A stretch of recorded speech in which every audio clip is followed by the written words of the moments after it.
ফেসবুকে প্রোফাইল যারা লাল করছেন, আমি তাদের উদ্দেশ্যে বলতে চাই, আমি ততটুকু পর্যন্ত লাল যতটুকু পর্যন্ত আপনারা যৌক্তিক দাবি, কোটা সংস্কার ছিল, যৌক্তিক দাবি, বিচারের দাবি ছিল, ততটুকু পর্যন্ত আমিও আপনাদের সাথে লাল ছিলাম।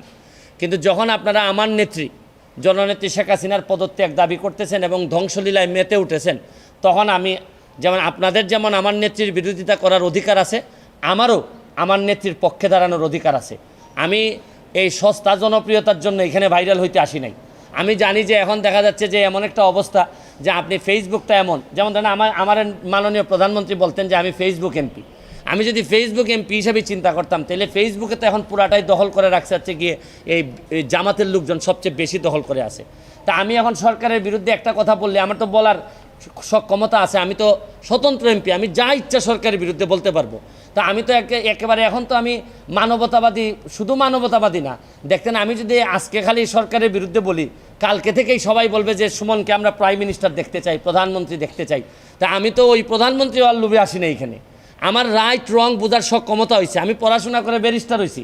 আপনারা বলতে পারেন যে আমার পড়াশোনা খুবই খারাপ, মান খুবই খারাপ, কিন্তু এইটা আমি আপনাদেরকে জিজ্ঞেস করতে চাই, প্রধানমন্ত্রীরা আপনারা এই রিজাইন করাবেন, সরকার পতন করাবেন, পতন করায় আপনাদের আন্দোলন তো এখন পুরাটাই হচ্ছে গিয়ে জামাত শিবির আর বিএনপির দখলে চলে গেছে। তাইলে আপনারা জামাতকে আবার ক্ষমতায় আনবেন, তারেক জিয়ারে আবার ক্ষমতায় নিয়ে আসবেন যিনি দ্বন্দ্বপ্রাপ্ত। তাইলে আপনারা যদি এইগুলো আনেন, তাহলে আজকে আপনারা এক দফা চাচ্ছেন। এক দফায় কি মনে করলাম যে আপনাদের এক দফায় আমি মেনে নিলাম, মাননীয় প্রধানমন্ত্রীকে বললাম যে আপনি কি করেন, পদত্যাগ করেন, ছাত্ররা মারা যাচ্ছে, এই না আমরা বললাম তারে, স্বতন্ত্র এমপি হিসাবে আমি তারে বললাম। আজকে যারা এক দফা দিচ্ছে, কালকে এরা আরেকটা দফা দিবে, দিয়া বলবে যে আপনি আওয়ামী লীগ করা বন্ধ করেন, এই দেশে কেউ আওয়ামী লীগ করতে পারবে না। 2 দিন পরে বলবে যে এই দেশে মুক্তিযুদ্ধের চেতনা থাকবে না।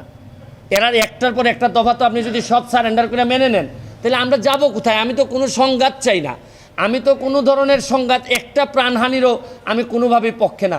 যতগুলা ছাত্র মারা গেছে তাদের প্রতিটা ছাত্রের আত্মার মাগফিরাত কামনা করা এবং বিচারের ব্যবস্থা করার জন্য আমি সবচেয়ে, শুনেন, এখন হয়েছে কি, দুর্নীতির বিরুদ্ধে যুদ্ধ তো নাই, এখন তো নতুন আরেক যুদ্ধ তৈরি হয়েছে। দুর্নীতির বিরুদ্ধে যুদ্ধ শেষ, দুর্নীতিবাজরা তো যে যার মতো করে সেফ আছে। অনেক দুর্নীতিবাজ হয়তো দেশ ছেড়ে দিবে, এদের তো কোনো ঝামেলা নাই। মরবে হচ্ছে গিয়ে যে যারা এই না দুর্নীতি করছে, না এরা এই যে সহজ সরল জীবনযাপন চাইছে, তারাই এখন বিপদগ্রস্ত।